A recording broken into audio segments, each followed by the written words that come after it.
দেখুন, প্রচার আমরা শুরু করলাম আমাদের পার্টির পক্ষ থেকে। আমাদের যে সহযোগী শক্তিগুলো তাদের সবার পক্ষ থেকে প্রচার শুরু হয়েছে এবং ইতিমধ্যেই সারা গোটা বিধানসভা এলাকায় মানুষের মধ্যে একটা পরিবর্তনের যে ভাবনা, সেই ভাবনা ইতিমধ্যেই, এবং মানুষ এক কথাতে নিষ্কৃতি চাইছে। নিষ্কৃতি যে অনেক হয়েছে, যে এই শক্তির থেকে মানে নিষ্কৃতি এক কথায় যেটা বলা যায় সেটা চাইছে মানুষ। ফলে সাড়া অত্যন্ত ভালো সাড়া আছে।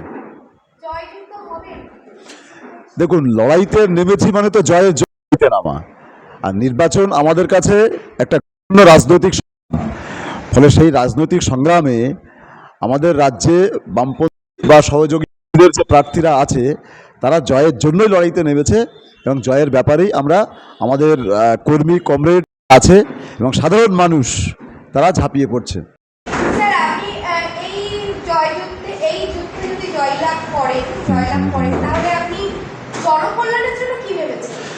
দেখুন, প্রথম কথা হচ্ছে 34 বছরের বামপন্থী সরকার প্রথম থেকেই 34 বছর ধরে এক গ্রহণ করেছিল, সেই পরিকল্পনাগুলো বাস্তবায়িত করেছিল। ফলে স্বাভাবিকভাবেই গোটা রাজ্য জুড়ে পঞ্চায়েতের ব্যবস্থা, পৌরসভার ব্যবস্থা, গ্রাম উন্নয়ন, শিক্ষার ব্যবস্থা, নারীদের অধিকার রক্ষা, এই সমগ্র মিলিয়ে যে পরিকল্পনা, শিল্প, চাকরি এবং সর্বোপরি গোটা পশ্চিমবাংলা জুড়ে যে একটা মানুষের যে সৌহার্দ্যপূর্ণ সহাবস্থান, সেই সহাবস্থানের ব্যবস্থা পশ্চিমবাংলাতে হয়েছিল, যেটা আজকের সময়ে দাঁড়িয়ে এটা ভাঙতে চলেছে বা ভাঙার দিকে যাচ্ছে। ফলে স্বাভাবিকভাবেই সেই অভিজ্ঞতাকে কাজে লাগিয়ে আমরা আগামী দিনে গোটা বাংলা জুড়ে সেই পরিকল্পনা যেমন গ্রহণ করা হবে, আমাদের এই বসিরহাট কনস্টিটিউয়েন্সিতে এখানে এখন প্রধানত যে সমস্যাটা দেখা যাচ্ছে সেটা হচ্ছে দুর্নীতির সমস্যা। মারাত্মকভাবে দুর্নীতি, মানে একেবারে একটা বিরাটভাবে যুক্ত হয়ে গেছে সব আমাদের সরকার পক্ষের লোকজন তারা।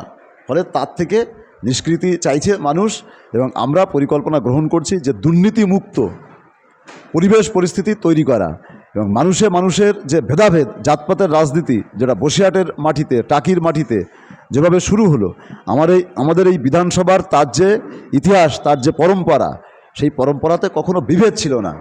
এই বিভেদের রাজনীতি এখানে কায়েম করার পরিকল্পনা চলছে। ফলে সেই বিভেদের আমরা এখান থেকে উৎপাদন করতে চাই। বিভেদের রাজনীতি আমরা কখনোই চাই না, মানুষও চায় না।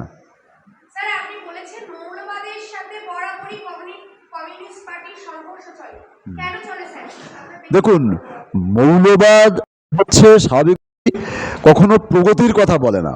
মৌলবাদী শক্তি চিরকালই হচ্ছে তারা অধোগতির কথা বলে, পিছিয়ে যাওয়ার কথা বলে। আর আমরা কমিউনিস্ট পার্টির যারা কর্মী তারা সবসময় প্রগতির কথা বলি, এগিয়ে যাওয়ার কথা বলি, অধিকারের কথা বলি।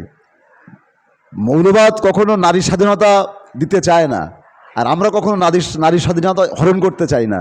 নারী স্বাধীনতাকে আমরা সবসময় অগ্রাধিকার দিতে চাই। ফলে স্বাভাবিকভাবেই মৌলবাদের সঙ্গে কমিউনিস্ট পার্টি বা বামপন্থার একটা সংঘাত ছিল, আছে এবং থাকবে।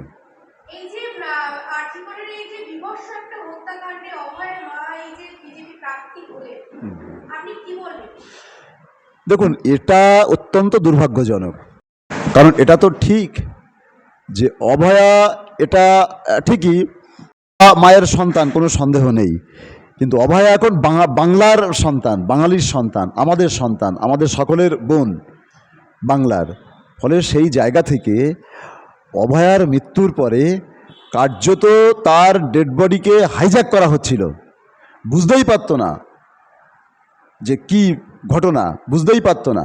পুলিশ যেভাবে মানে গোটা ঘটনাটাকে চেপে দেওয়ার চেষ্টা করেছে, তারপরে আমাদের দলের যুব ফ্রন্টের তদানীন্তন সময়ে কমরেড মীনাক্ষী মুখার্জি, কমরেড ধ্রুব, কমরেড কলতান সহ এরকম অনেকেই তারা যেভাবে সেখানে বুক দিয়ে এটাকে প্রতিহত করেছিল, এবং তারপরে যে ঝড় তৈরি করেছিল রাজ্য জুড়ে, এবং আজকে অভয়া মানে শুধু বাংলা না, বাংলার বাইরে গোটা দেশ এবং তার বাইরে পৃথিবীর বিভিন্ন প্রান্তে যেখানে বাঙালিরা থাকে সেখানেও জানেন আপনারা, মানুষ হাজারে হাজারে মানুষ রাস্তায় নেমেছিল। ফলে এটা মানে দুর্ভাগ্যজনক। নিজস্ব ভাবনা, নিজস্ব বিবেক, নিজস্ব চিন্তা আহ, ফলে সেটা এক্ষুনি আমি আর কি বলতে পারি। স্যার সর্বশেষ প্রশ্ন, আপনি বাংলার মানুষকে কি বার্তা দেবেন? দেখুন, বাংলার মানুষকে বার্তা আমাদের পার্টির পক্ষ থেকে আমাদের পার্টির সম্পাদক বা বামফ্রন্টের চেয়ারম্যান দেন। আমি আমার এই যে বিধানসভা, সেই বিধানসভার বা মানুষদের উদ্দেশ্যে কথা বলার যে আপনারা নির্ভয়ে চলুন, নির্ভয়। এবং এখানে যে পরিস্থিতি তৈরি হয়েছে, দুর্নীতিমুক্ত প্রশাসন তৈরি করা, পৌরসভা তৈরি করা। এই যে টাকির কথা হচ্ছিল, টাকি পৌরসভা আজকে কি অবস্থার মধ্যে, সিবিআই সেখানে ইনভেস্টিগেশন করছে, যুক্ত হয়ে যাচ্ছে, করাপশনের সঙ্গে যুক্ত হয়ে যাচ্ছে। বসিরহাট পৌরসভা আজকে পড়ে আছে। বসিরহাট এবং টাকি, তার যে ইতিহাস, তার যে পরম্পরা, সেই পরম্পরার সাথে মিলছে না। ফলে স্বাভাবিকভাবেই আমি বলি যে একটা স্বচ্ছ প্রশাসন এখানে তৈরি হোক, দুর্নীতিমুক্ত পৌরসভা তৈরি হোক, গ্রাম উন্নয়ন, যে উন্নয়ন থমকে আছে, গ্রামের রাস্তা, পানীয় জল, তার ব্যবস্থা করা হোক। বসিরহাট শহরে তার রাস্তার ব্যবস্থা করা হোক। সময় এগিয়েছে, রাস্তা বসিরহাটের দুটো, জনসংখ্যা বেড়েছে, গাড়ি ঘোড়া বেড়েছে, ফলে স্বাভাবিকভাবেই আমরা বিকল্প রাস্তা বসিরহাটে তৈরি করতেই হবে, উপায় নেই কোনো। টাকি এলাকাতে বা বিভিন্ন গ্রামে আমাদের যে নদীর ওই দিকেতে আমাদের 3টে পঞ্চায়েত আছে, সীমান্ত সমস্যা আছে, বিস্তীর্ণ সীমান্ত সমস্যা। আমাদের এই দিকের পঞ্চায়েতগুলো, বিশেষত নিমদাড়িয়া পঞ্চায়েত, আমাদের শাকচুড়ো পঞ্চায়েত, তার সীমান্ত সমস্যা আছে, রাস্তাঘাটের সমস্যা আছে, পানীয় জলের সমস্যা আছে। এই তার আমরা ব্যবস্থা করতে চাই। এবং সর্বোপরি কর্মসংস্থান আমাদের তৈরি করতেই হবে, বিকল্প ভাবনা, বিকল্প নীতি আমাদেরকে গ্রহণ করতেই হবে। এবং শান্তি, এক কথায় শান্তির পরিবেশ আমাদের রচনা করতে হবে। এখানে যে কৃষ্টি সংস্কৃতি, তাকে আমাদেরকে আবার নতুন করে ফিরিয়ে আনতে হবে। এবং আমি মনে করি এই যে লড়াই, এই লড়াইতে মানুষ জিতুক, মানুষ। এই লড়াইতে বামপন্থার পরাজয় মানে মানুষের পরাজয়।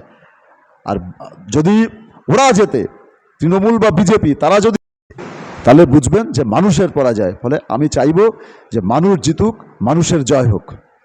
স্যার আরেকটা প্রশ্ন আপনাকে করব, কমিউনিস্ট পার্টি মানে আমরা জানি মোরা এক বিন্দু দুই কুসুম হিন্দু মুসলমান। বর্তমান সরকারে দাঁড়িয়ে আপনি কি মনে করেন সেই হিন্দু মুসলমানের যে এক বিন্দু দুই কুসুম সেটা অবক্ষয় হয়েছে? আপনি সেই এক বিন্দু দুই কুসুমকে আপনি কি বার্তা দেবেন? দেখুন, এটা আর অপেক্ষা রাখে না। বাঙালি বা বাংলা, তার যে ঐতিহ্য, বাংলার ঐতিহ্য মানে রামমোহন রায়, বিদ্যাসাগর, রবীন্দ্রনাথ ঠাকুর, বিবেকানন্দ, রামবংশদেব, নজরুল ইসলাম, নেতাজি সুভাষচন্দ্র বসু।